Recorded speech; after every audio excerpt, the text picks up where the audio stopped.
Sa Tower of Babel po, ito po yung mga ancient people na during their time, pare-pareho ang mga language.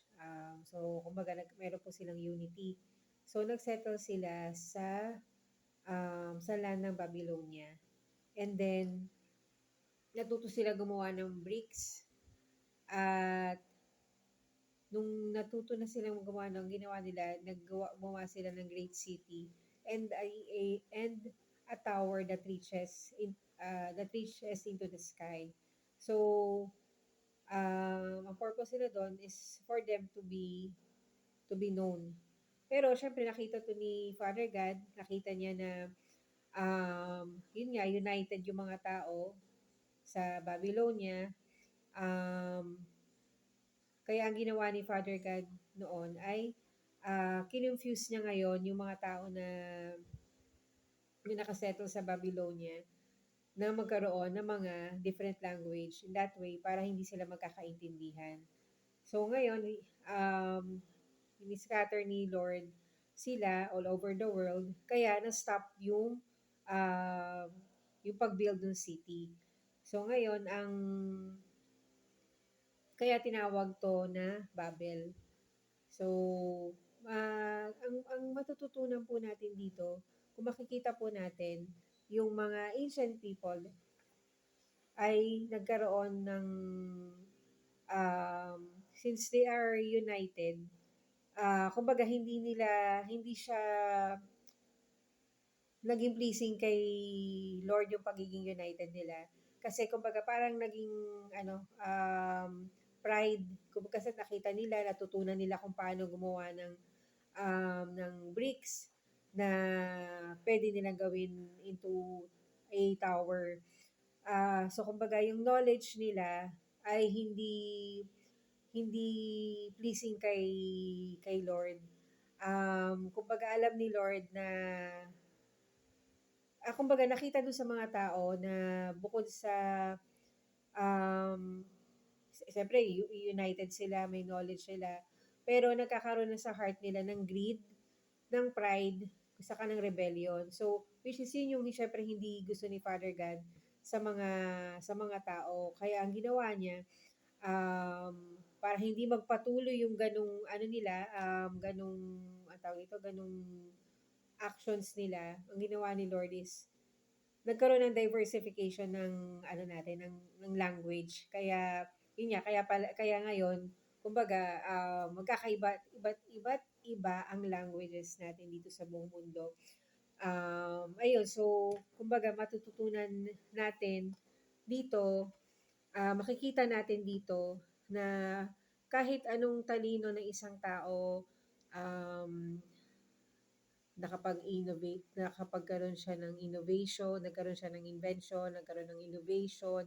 'Di ba ang dami nating ang tawag dito sa technology natin, ang daming mga bago, tuloy-tuloy yung pagbabago lalo na yung nagkaroon pa ng AI na halos ah, maraming companies na ang na gumagamit. Um, kung hindi ina-acknowledge si God sa mga ginagawa natin. 'Di ba, in all our ways, we should always acknowledge God.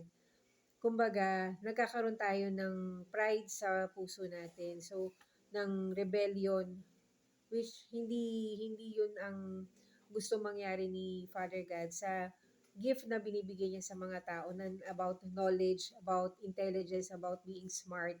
Kumbaga, dapat kung meron kang ganung, kumbaga matalino ka, dapat hindi mo gino-glorify ang sarili mo because si Father God ang nagbigay noon.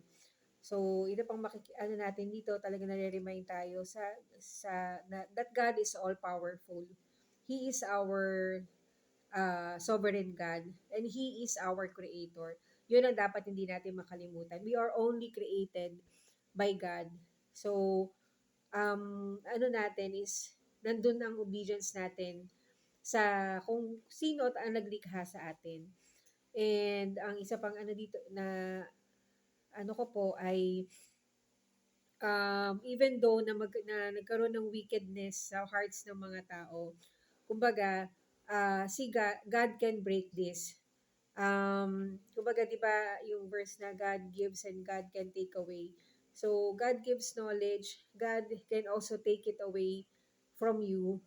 Um, yes, para minsan masasaktan ka of course, pero sa ikakabuti mo 'yon kasi marirealize mo minsan ang 'pag merong kumbaga na break ang heart mo or nag-break ang basta nagkaroon ng gano'n,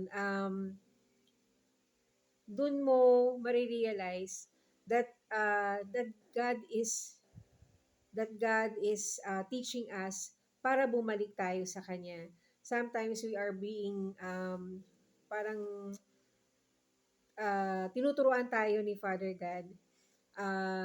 Kumbaga, He has to break us para ma-restore tayo ulit. And ang only God can restore us into a new person na mas